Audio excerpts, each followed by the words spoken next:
Som na ceste do Bratislavy a rozmýšľam, čo napíšem zajtra do článku, ktorý vyjde v denníku N.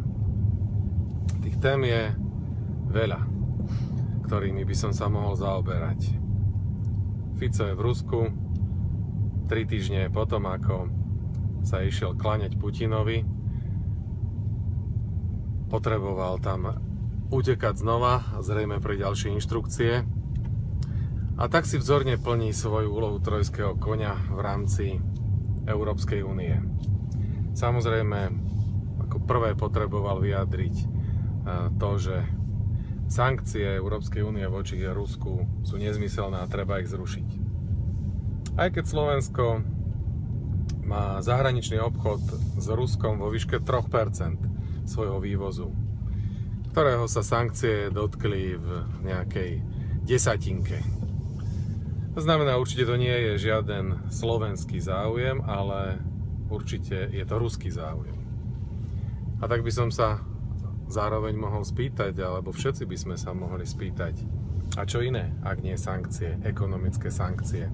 Ako iným spôsobom donútiť Rusko, aby zmenilo svoju imperiálnu politiku, ktorej sa znovu vracia stalinistické nazeranie na svet, čoho dôkazom je naozaj bezprecedentné prekrucovanie histórie, ktorého sa vôbec už nejako neobmedzujú. Ako bolo napríklad ten dokument o vpáde vojsk Varšavskej zmluvy pod vedením Moskvy do Československa v 68. Odvysielaných štátnou ruskou televíziou. Už je to zasa bratská pomoc. Už sú to zasa nezmysly, ktorými odôvodňovali vtedy túto inváziu a okupáciu. Rusko je opäť tam, kde bolo vtedy. Ale my tam nie sme. My sme niekde inde. My tu budujeme demokratickú spoločnosť a slobodnú spoločnosť. Robert Fico ale zdá sa, má iný záujem. Ak by tomu tak nebolo, na čo by išiel opäť ako jediný európsky štátnik za Putinom do Moskvy? Za Putinom, ktorý nastoľuje v Rusku atmosféru a režim podobný tomu, ktorý tu vládol a nad nami vládol vyše 40 rokov. Ďalšou témou, o ktorej by sa dalo hovoriť a písať, je otvorenie druhého piliera. Za 2 týždne bude opäť uzavretý. Preto vládna propaganda robí všetko, čo môže, aby ľudí vyhnala z tohto piliera, pretože potrebuje ich peniaze. Fico potrebuje súkromné peniaze ľudí, ktoré majú uložené na svojich účtoch, a na týchto účtoch každý mesiac tieto prostriedky narastú, bez toho, že by ľudia museli na to odložiť čo len cent z vlastných prostriedkov. On tieto peniaze potrebuje, lebo voľby sú drahé a v podaní Roberta Fica a jeho sociálnych balíčkov veľmi drahé. Takže samozrejme potrebuje čo najviac miliónov nazhrňať, aby si za ne mohol kúpiť voličov. Preto tie nezmyselné propagandistické listy od sociálnej poisťovne, a Boh vie, čo ešte príde za tieto 2 týždne, kde sa objavili absolútne vymyslené veci, ako napríklad, že v prvom pilieri sa zhodnotili peniaze o 68% za 10 rokov. No, veľmi som sa zasmial, keď som čítal tento údaj, pretože je nezmyselný z hľadiska toho, že sa zhodnotili.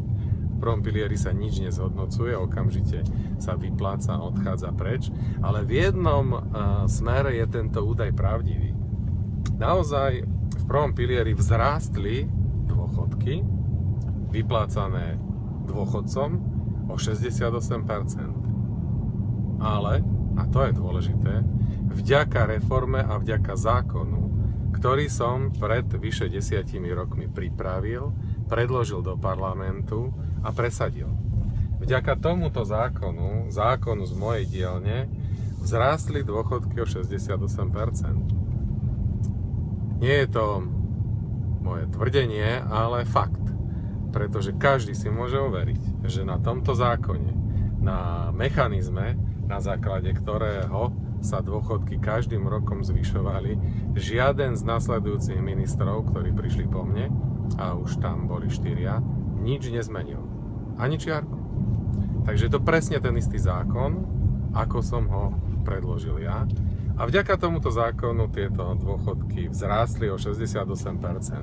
Takže nie ožobračovanie dôchodcov, čo bola mantra a stále je mantra Smeru, ale výrazné zvýšenie dôchodkov je výsledok pravicovej politiky, ktorú som realizoval, presadzoval a výsledkom reformy, ktorá priniesla výrazné zlepšenie pozície dôchodcov, aj keď žiaľ Bohu nedalo sa to urobiť celoplošne a pre všetkých rovnako. Na to sme peniaze nemali a ako sa ukazuje, nemá na to nikto, ani tá verbálne najsociálnejšia vláda, za ktorú sa Fico považuje a už je tu druhýkrát, a na tomto smere a v tomto smere nič nemení. Ale možno treťou a najdôležitejšou vecou, o ktorou by sme mali písať a hovoriť, je to, čo nás čaká za 9 mesiacov. Voľby a možnosť alebo nemožnosť zmeniť smerovanie Slovenska. A teraz hovorím smerovanie s veľkým S, pretože smerovanie so smerom je smer vzad. Vraciame sa dozadu. Slovensko sa prepadá vo všetkých ukazovateľoch, ktoré existujú. Život bežných ľudí sa zhoršuje, živnostníci sú triednym nepriateľom, malí podnikatelia tiež, napriek tomu, že práve oni zamestnávajú najviac ľudí na Slovensku a bez nich by sme nemali žiadnu zamestnanosť, ktorá by stála za úvahu, ale masívnu nezamestnanosť. Napriek tomu stále ako keby nebolo uvedomenie si potreby spojenia síl. Robert Fico nevládne preto, že ho podporuje väčšina. Hlas vo voľbách, aj v tých posledných, kde dosiahol najlepší volebný výsledok, mu odovzdalo menej ako 20% celkovej populácie. Robert Fico víťazí preto, že pravica je nejednotná, rozdrobená, že sa ďalej atomizuje a že mnoho ľudí je sklamaných a buď nejde voliť, alebo volí z protestu. Keby sme dokázali vidieť to, čo nás spája, myslím teraz pravicové strany a pravicových predstaviteľov, a nehľadali neustále to, čo nás rozdeľuje, keby niektorí spomedzi nás nehrali falošné hry, zákulisné hry s Robertom Ficom, ale keby sme sa racionálne a zmysluplne dohodli na spoločnom postupe, porazili by sme Roberta Fica tak, ako SDK porazilo Vladimíra Mečiara pred mnohými rokmi a zmenilo orientáciu Slovenska. Dnes to potrebujeme opäť tak naliehavo, ako sme to potrebovali vtedy. Zmeniť smerovanie, zmeniť orientáciu Slovenska. Ide to, je to možné. Prieskumy, ktoré toto skúmali, hovoria o tom, že koalícia, ktorá by vznikla zo 4 pravicových zoskupení, by reálne mohla dosiahnuť výsledok okolo 20%. Ja si dovolím byť ešte optimistickejší a povedať, že výsledok by presiahol 20%.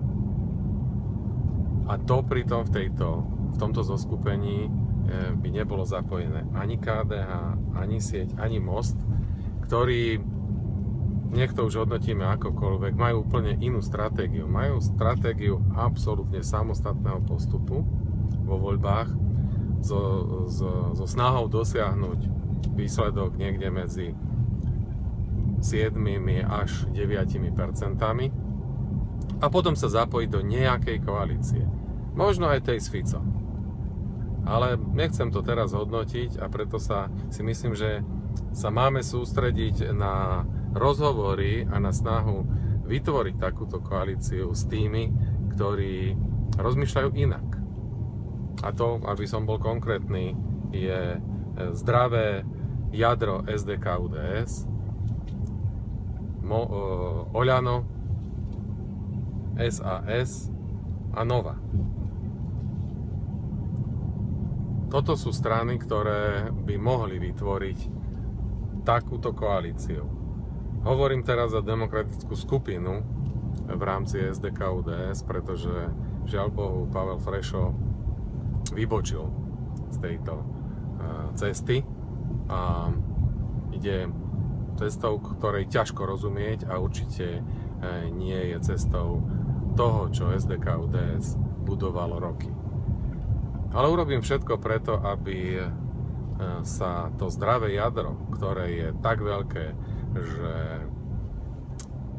vyplňa väčšinu vnútra SDK-UDS, presadilo a dokázalo ukázať, že SDK-UDS má čo povedať súčasnému voličovi a že bude platným a prínosným členom takéhoto pravicového zoskupenia, ktoré dokáže vyhrať voľby, dokáže zostaviť vládu, dokáže postaviť premiéra a dokáže spolu s ďalšími, ktorí sa k tomuto zoskupeniu pridajú, úspešne vládnuť Slovensku a zlepšiť život ľudí na Slovensku.